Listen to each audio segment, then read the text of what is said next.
नमस्कार दोस्तों, love Hindi movie बफ में आपका स्वागत है। हेलो दोस्तों, कैसे हैं आप सभी। मैं इस वीडियो में आगरा नामक एक फिल्म की कहानी साझा करूंगा। यह एक बहुत ही गहन ए सर्टिफिकेट वाला तीव्र नाटक है।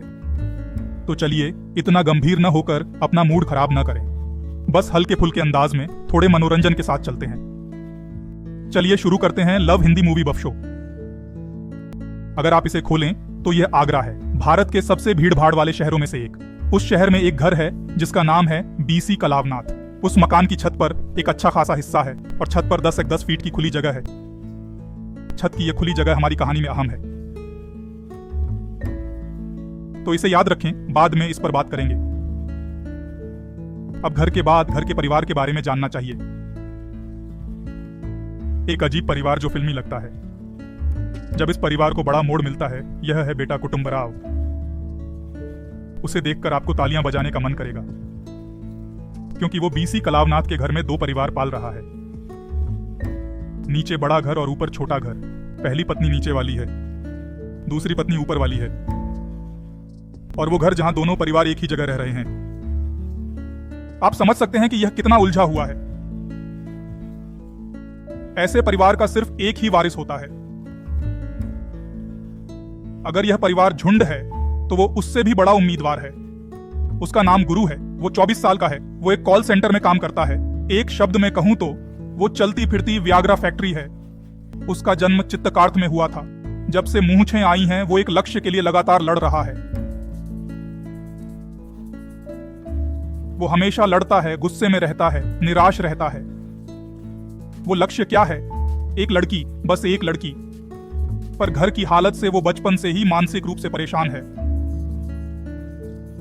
इसके साथ ही उसका व्यक्तित्व भी अच्छा नहीं है। उसके पास अपने परिवार के बारे में बताने को कुछ नहीं है। निम्न मध्यम वर्ग का मानसिक रूप से परेशान व्यक्ति। फिर ऐसी स्थिति में कोई लड़की ऐसे लड़के को कैसे स्वीकार करे? वो लड़की देखते ही पागल हो जाता है। सबको लड़की मिलती है, पर हमारे लड़के को नहीं। पर अंदर की आग यह नहीं समझती। जब लड़की मिलती है तो अंदर की आग और भड़क जाती है। कितनी भी कोशिश करो, कोई लड़की नहीं पटती। चिड़चिड़ापन, निराशा, अवसाद, नतीजतन कल्पनाएं, भ्रम, मतिभ्रम। इस तरह गुरु का दिमाग फुटबॉल खेलता है। सारी समस्याओं का हल पाने के लिए हमें एक लड़की चाहिए। साथ ही हमें 4 दीवारों वाला कमरा भी चाहिए। इसके लिए हमने सोचा ऊपरी मंजिल पर 10x10 फुट की जगह है। वो वहां एक छोटा कमरा बनाना चाहता है, पर इस खाली जगह पर कई लोग पहले से पैसा लगा रहे हैं।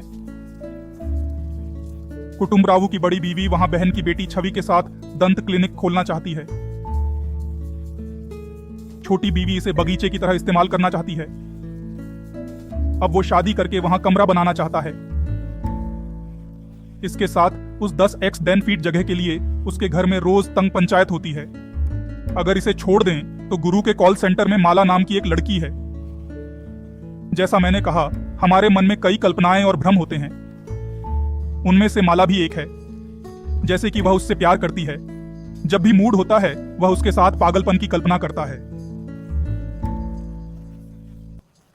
ये इतनी बढ़ जाती है कि वह कुछ देर बाद इसे सच मान लेता है। यानी उसकी कल्पना के अनुसार एक लड़की है। उसे अभी भी एक कमरा चाहिए। घर पहुंचते ही वह बाथरूम में पेनोनेल की बोतल ले जाता है। एक बात, क्या आप मुझे वहां कमरा देंगे या मैं इसे पीकर मर जाऊं? वह सिर्फ धमकी नहीं देता, वह सच में उस भावना में पी लेता है। जैसे ही वह अंदर जाती है, घर अस्त व्यस्त हो जाता है। जैसे वह पत्नी को परेशान कर रहा है, वह डॉक्टर को बुलाता है। फिर वह उन कपड़ों को उतार कर चलता है। वह फोन करके माला को ऊपर आने को कहता है, जैसे कि वह कहीं नीचे हो। जैसे ही वह उसकी कल्पना में आती है, वह ऊपर आ जाती है। उसे दिखाकर, ये रही तेरी बहू, यह लड़की मेरी है, और वो कमरा भी जो मैं वहां बनाऊंगा। रात अभी जवान है। अगर कोई मेरे सपने में बाधा डालेगा, वो उसे गर्दन के बाल पकड़कर मारेगा। पर जो लड़की उसे दिखती है, वो किसी और को नहीं दिखती। इस पर डॉक्टर कहते हैं, वहां कोई लड़की नहीं है। आपका पागलपन हद पार कर गया है। चलिए अस्पताल चलते हैं। बस इतना ही। वह एक पागल आदमी है। वह सच में पागल हो जाता है और डॉक्टर को पीटने लगता है। उसकी चचेरी बहन छवि, मां ने कहा वहां डेंटल क्लिनिक खोलने को। वह अब पीठ पर बैग लटकाए नीचे उतर रही है। वो 10 में 10 वाली जगह हमारे लड़के की कड़ी प्रतिद्वंद्वी है। वह कब तक सोचता रहेगा कि उसकी कोई प्रेमिका है? वह उस जगह और कमरे के बारे में उलझन में था, पर अब वो जानता है सब कल्पना थी। इसके बाद वो फिर से लड़की की तलाश शुरू करता है। इस बार वो बूम बूम ऐप्स पर जाता है। वो ऐप्स में लड़की को खोजता है, कुछ दिन चैट करके उससे मिलने का प्लान बनाता है। मिलने पर वो नीचे से देखती है, फोन पर बात करती है और खिसक जाती है। गुरु यह सीधा इनकार नहीं झेल पाता। घर जाकर दरवाजा बंद कर रोता है। घर पर सिर्फ उसकी चचेरी बहन छवि है। वो पहले से ही उसके बारे में जानती है। वो सोचती है कि वो फिर पी लेगा, इसलिए दरवाजा खोलकर उसे सांत्वना देती है। लेकिन वो कोई साधारण इंसान नहीं है। 24/7 उसके अंदर आग जलती रहती है। चाहे दर्द हो या आंसू, उसका काम नहीं रुकता। खुद को रोक ना पाकर छवि उस पर गिर जाती है। किसी तरह वो बच निकलती है और भाग जाती है, वरना उसके अंदर की आग उसे जला देती। परिवार इसे छुपाता है क्योंकि खुलासा शर्मनाक होगा। वे उसे डॉक्टर के पास ले जाते हैं क्योंकि वो अब बेकार है। डॉक्टर उसे सलाह देता है। इस बार यह सेड़ा जेल के साथ हुआ। गुरु भी अपनी गलती मानता है और वादा करता है कि वो सारी दवाएं लेगा। वादा निभाने के लिए उसे एक लड़की चाहिए जो उसका बुखार उतार सके, पर कोई लड़की उसे नहीं ले जा रही। ऐसे वक्त में पोलियो जैसी अपंगता भी लगातार बनी रह सकती है। फिर लड़का सोचता है क्यों न किसी को भी अपने काम के लिए पटाया जाए। इसलिए वो अपनी उम्मीदें कम करके किसी का भी पीछा करने लगता है। उसका नाम प्रीति है। उसकी पहले ही 2 शादियां हो चुकी हैं।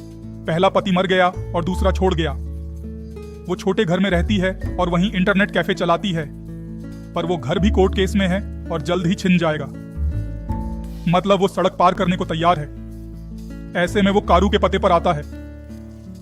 वो रोज उस नाम से आता है जो वो मेल से चेक करता है। उसके चेहरे और आंखों से ही समझ सकते हैं वो क्यों आ रहा है। सड़क पार करने वाली प्रीति उसे मौका समझती है। केप बंद होता है और बेडरूम का दरवाजा खुलता है। बस लड़के की दबी आग अचानक ज्वालामुखी बन भड़क उठती है। पहला राउंड, दूसरा राउंड, फिर कितने हुए पता नहीं। कुल मिलाकर उसे बुखार ठंडा करने का सही साथी मिला। बुखार उतारकर प्रीति बोली, मेरा घर कोर्ट जाएगा, मुझे ले चलो।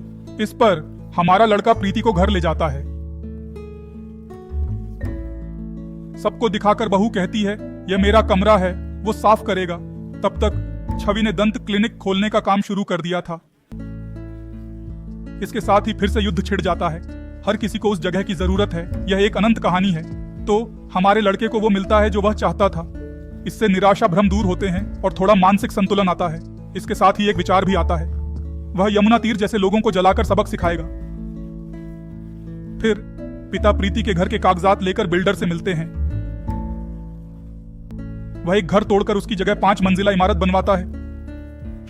उसमें आप और ऊपर के 4 लोग व्यावसायिक उपयोग करेंगे। वह इलाका अच्छा कमर्शियल एरिया बनने से सौदा तय हो जाता है। 3 फ्लोर और 7 लाख नकद उन्हें मिलते हैं। नीचे के 2 फ्लोर बिल्डर लेने का समझौता होता है। इससे सारी समस्याएं हल हो जाती हैं। वह 7 लाख नकद पिता को मिलते हैं।